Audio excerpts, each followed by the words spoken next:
through my closet and found, you know, some stuff that is too small, shrunken, and I'm just not feeling it anymore. So maybe I should donate it to my local secondhand thrift store. But you know what? Maybe I shouldn't, because only about 10 to 20% of donated items actually make it out onto the thrift shop floor. And the bulk of the remaining items, you know, are kind of tossed out, which defeats the purpose, I think. So instead of donating this bag of, groovy gear that I'm just really not so into anymore, I am going to see if I can refashion it, upcycle it, and transform it into something groovily my taste and style, and, you know, stick around and perhaps you will be able to do it too. This is Confessions of a Refashionista. For this quick and easy no-sew shrunken sweater saving project, all you need is the sweater, your scissors, and a brooch or a pin. So first, lay your sweater on a flat surface and then just chop on through the center of the top layer of fabric. Because this sweater was shrunk accidentally in the dryer, it has become felted. And all that means is that the wool has kind of all constricted up onto itself, so when you cut it, it doesn't fray, and you do not need to hem up the edges if you don't want to. And then all you have to do is put the sweater on upside down.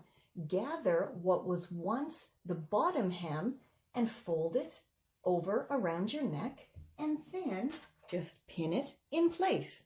Here, I'll show you how to do it. Okay, so you want to grab that chopped up the front sweater and hold it upside down. Then all you're going to do is pop it on just the same way you would any other cardigan. And arrange that once bottom hem comfortably. And there you have it, a rather funky kind of throw-on shrug cardigan that you salvaged from that shrunken sweater. You can also go ahead and add a pin here, and that helps to hold it in place and adds a touch of fanciness as well.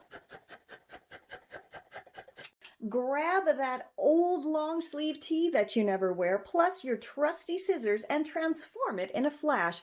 And find out how to upcycle the leftover scraps too. So first, all you have to do is simply fold that long sleeve tee in half, making sure that the shoulder seams, the arm seams, and the sleeves are evenly lined up. And then all you have to do is chop your sleeves to your desired length. Now, the best thing about cotton t-shirt jersey fabric is that it doesn't fray. So if you don't want to hem up those raw cut edges, you don't have to. I really like the look of kind of a half cut out collar, so that's what I'm going to do to this shirt. But now is absolutely the time where you can really let your imagination go and do whatever kind of slashes and cuts that you want to really make your shirt uniquely you. So now I have my shirt inside out, and I'm going to start my cut just a little bit past the shoulder seam and cut as close as I can to this finished collar seam here and work my way around to about the center of the shirt.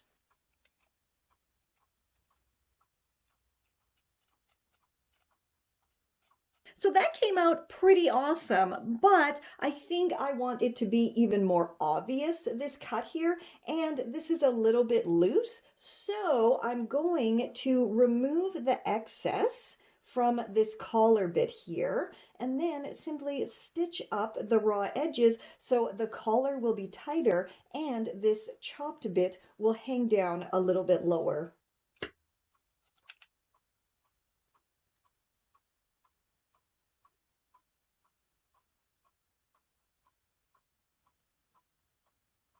If you're not sure how to hand stitch Then have I got a groovy ebook for you. My Sewing Basics has absolutely everything you could possibly need to get started with mending, hand stitching, sewing on buttons, doing little projects like this. I mean, it's all in there. So yeah, I'll put the link below for that, and get yourself a little sewing kit and start recreating your wardrobe.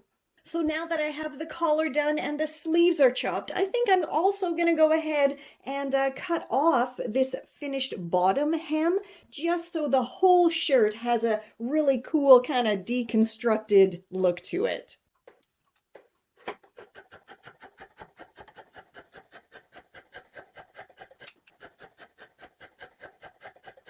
So now this is what we have left over from that project. And did you know that chopped long sleeves make absolutely fantastic leg warmers? You literally have to do nothing to them except maybe straighten up the tops. And yeah, you have some very funky looking leg warmers. The chopped bottom of that t-shirt can easily be looped and wrapped around your wrist for a quite funky, chunky, layered bracelet look. And you can even add buttons to it. I mean, beads, whatever you want. And it looks pretty darn cool. And of course, it coordinates perfectly with your groovy deconstructed t-shirt. You can also, of course, simply loop it twice and wear it as a headband. Or if you chop out one of the side seams, you can even carefully feed a bunch of elastic through it, tie off the ends, and you've made yourself a fantastic fluffy, puffy scrunchie. For this quick and easy no-sew upsize, all you need are your too tight trousers and your trusty seam ripper. So your first step is to, as always, simply flip your trousers inside out. And then you will have a clear view as to why this is such a quick and easy no-sew upsize. Now, most modern garments have an interior seam, as you can see here, as well as the exterior overlocked finished edge of the fabric. So all you have to do is very carefully unpick this interior seam, and you'll be gaining, I think with this one, it's almost a full centimeter of extra space. And so because these seams are not just here on the outside of the leg, but also here on the inside of the legs, as well as along the bottom and gusset area of the trousers, that means I'll be gaining a full 3 centimeters of extra space in these too tight trousers, and that should make them fit a lot more comfortably.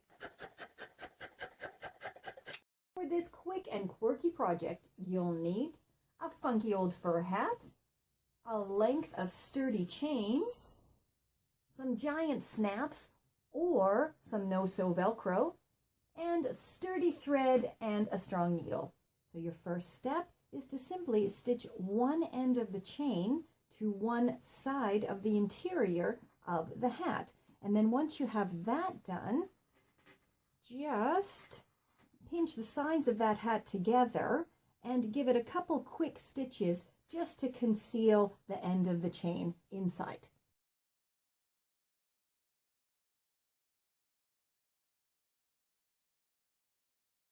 Once it's all stitched together, it should look like this. And then all you got to do is grab the other end of the chain and repeat the whole process on the other side of the fur hat. Once you have your lovely chain strap all stitched on, go ahead and attach your closure, and your fancy new bag is complete and ready for action. To transform those old lace-ups into a pair of comfy slip-ons, all you need is some chain from the bottom of your toolbox or your local hardware store and needle-nosed pliers or something similar. So your first step is, of course, to remove the existing laces and then simply thread your chain through the bottom lace holes. Next, slip your foot inside the shoe and figure out how much chain you need so it's comfortable to slip the shoe on and off. And then trim your chain to size.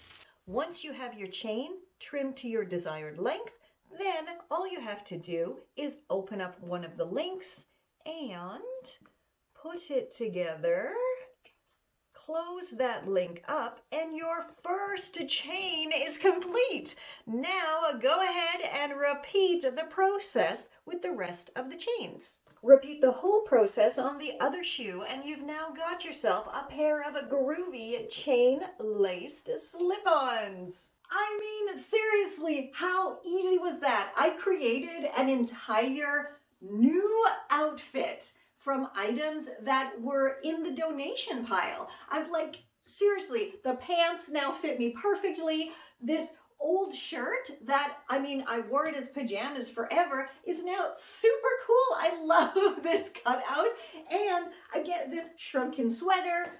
Awesome, awesome cardigan, and most of it without sewing anything. And of course, I mean, come on, how adorable is this bag? That, you know, from a tacky old fur hat and shoes, shoes, shoes. Even my feet got some lovely refashioned gear on them. For loads more tips, tricks, and rockin' Refashionista tutorials, head on over to my Confessions of a Refashionista at refashionistasherry.com. And yeah, as always, share your favorite tutorials with your online circles, and let's get everyone upcycling and living a more sustainable lifestyle. And until next time, stay safe, stay well, and I'll catch ya on the zigzag.